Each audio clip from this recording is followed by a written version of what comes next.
दुनिया भर से सनातन धर्म की सारी खबरों से रहना चाहते हैं अपडेट, तो सब्सक्राइब करें द साइंटिफिक हिंदू को।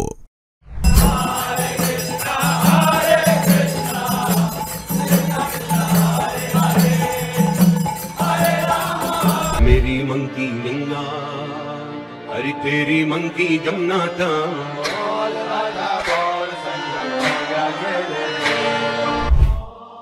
आज हम पाश्चात्य और मुस्लिम देशों में जो देख रहे हैं, यह तो अभी जल्दी में ही हुआ है, यानी कहें तो बीते एक दशक के अंदर, जहां हिंदू धर्म काफी तेजी से लोकप्रिय हुआ है। शायद इसका कारण भारत का नेतृत्व है, जो कि प्रधानमंत्री श्री नरेंद्र मोदी कर रहे हैं। और उनके नेतृत्व में न सिर्फ भारत आगे बढ़ रहा है, बल्कि भारत की संस्कृति, भारत का धर्म और भारत की विरासत भी आगे बढ़ रही है। आजकल जिस देश भी भारत के लोग घूमने जाते हैं और जब भी वे बताते हैं कि हम इंडिया से हैं, तो उनकी काफी इज्जत की जाती है।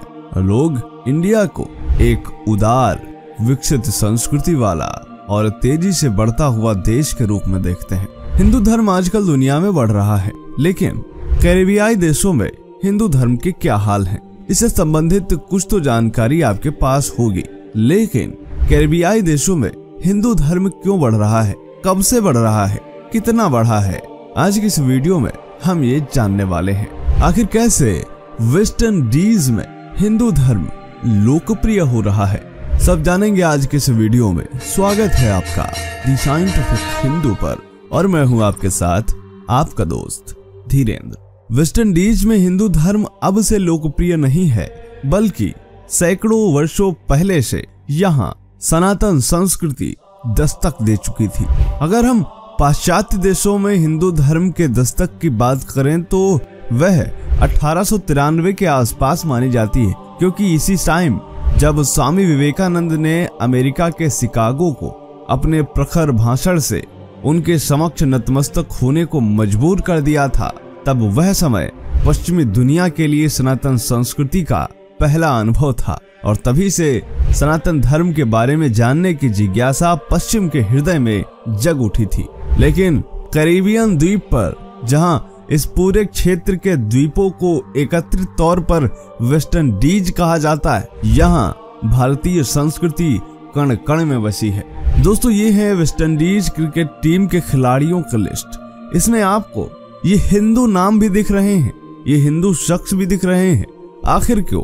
इसके पीछे का कारण यही है कि ये सभी हिंदू ही हैं और इनका संबंध भारत से था। दरअसल 19वीं शताब्दी में दास प्रथा को समाप्त करने के बाद गन्ने की खेती के लिए वेस्ट इंडीज को सस्ते और अच्छा काम करने वाले मजदूरों की आवश्यकता थी, और ऐसे लोगों की भी आवश्यकता थी जो वेस्ट इंडीज के गर्म मौसम को झेल सकें। इसके परिणाम स्वरूप भारत से मजदूरों की बड़ी मांग होती है, और भारत से बड़ी संख्या में मजदूर वेस्ट इंडीज जाते हैं, और इन लोगों को गिरमिटिया मजदूर कहा गया। ये लोग जब इन द्वीपों पर पहुंचे, तो इन लोगों ने यहाँ पर सनातन संस्कृति का विस्तार किया। इनमें से अधिकांश मजदूर पूर्वी उत्तर प्रदेश, पश्चिमी बिहार से थे, जबकि आंध्र प्रदेश और तमिलनाडु से भी कई मजदूर थे। ऐतिहासिक दस्तावेजों में यह उल्लेख मिलता है कि लंबी यात्रा के दौरान उनमें से कईयों की रास्ते में ही मौत हो गई थी। विकिपीडिया कॉमन्स से उस समय भारत से वेस्ट इंडीज पहुंचे लोगों की यह तस्वीर अपने आप में अनोखी है। कहा जाता है कि भगवान वही होते हैं जहां लोग होते हैं, और इन मजदूरों ने अपने साथ अपनी आस्था को वेस्ट इंडीज के कण कण में बसा दिया। यही कारण है कि आज इन क्षेत्रों में सनातन संस्कृति का अत्यधिक प्रभाव देखने को मिलता है। कैरेबियाई हिंदू को एकजुट करने में धार्मिक ग्रंथ जैसे तुलसीदास की रामायण, महाभारत, भगवत गीता और भागवत पुराण का सबसे अधिक योगदान रहा है। इन्हीं सब की वजह से जो पहले से कैरेबियंस यहाँ रह रहे थे, उन पर सनातन संस्कृति का अत्यधिक प्रभाव पड़ा। गिरमिटिया मजदूर जहाँ भी गए, अपने साथ अपने आराध्य और इष्ट देव को ले गए। उन्होंने विरोध के बावजूद मंदिरों की स्थापना की, अपनी संस्कृति की, संस्कारों की नींव रखी, और आज ऐसा है कि कैरेबियन द्वीपों पर हजारों की संख्या में मंदिर बन गए हैं। सबसे ज्यादा गयाना, सूरीनाम, त्रिनिदाद, टोबैगो, इन जगहों पर हिंदुओं की संख्या काफी अधिक है। और यहाँ तो कई द्वीपों पर प्रधानमंत्री और राष्ट्रपति भी हिंदू ही हैं। त्रिनिदाद और टोबैगो में ही करीब 3 लाख से ज्यादा हिंदू निवास करते हैं। त्रिनिदाद और टोबैगो में अधिकांश संख्या हिंदुओं की ही है। आपको जानकर हैरानी होगी कि त्रिनिदाद और टोबैगो से एक नोबेल पुरस्कार विजेता भी हैं, जो एक हिंदू हैं, जिनका नाम विद्याधर सूरज प्रसाद नायपॉल है। इसके अलावा जमैका में भी काफी भारी संख्या में हिंदू निवास करते हैं। जमैका में आज हिंदुओं की संख्या करीब 1 लाख के आसपास है। इसके अलावा Cuba, Puerto Belize, Barbados, Saint Vincent और Grenadines, Saint Lucia, Cayman Island और बहामास में भी अच्छी खासी हिंदू आबादी रहती है। बारबाडोस में आज करीब 5000 हिंदू रहते हैं, जो कि 2000 में मात्र 840 ही थी। 2010 में बहामास में केवल 428 हिंदू थे, जो कि अब 1055 हो गई है। जनगणना से पता चला कि अधिकांश हिंदू लगभग 34 वर्ष के कम के हैं।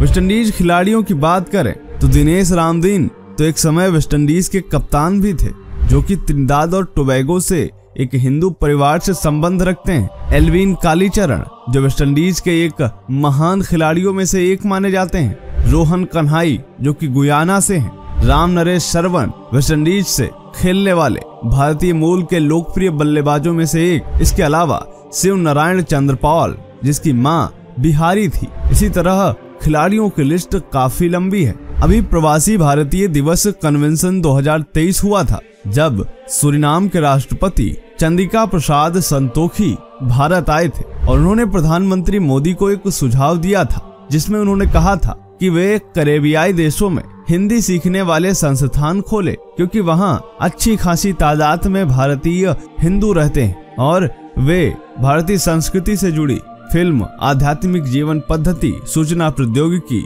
आयुर्वेद आदि से जुड़ना चाहते हैं। विकिपीडिया के अनुसार गुयाना, सूरीनाम, त्रिनिदाद और टोबैगो में सबसे अधिक हिंदू जनसंख्या निवास करती है। इसके अलावा और भी कैरेबियाई द्वीपों पर हिंदू जनसंख्या भारी संख्या में है, जिसकी लिस्ट आप देख सकते हैं। और ताजी रिपोर्ट्स की माने तो इन सभी द्वीपों पर हिंदू धर्म काफी तेजी के साथ बढ़ रहा है, जो कि अपने आप में गर्वित कर देने वाला है। तो दोस्तों, क्या सोचना है आपका?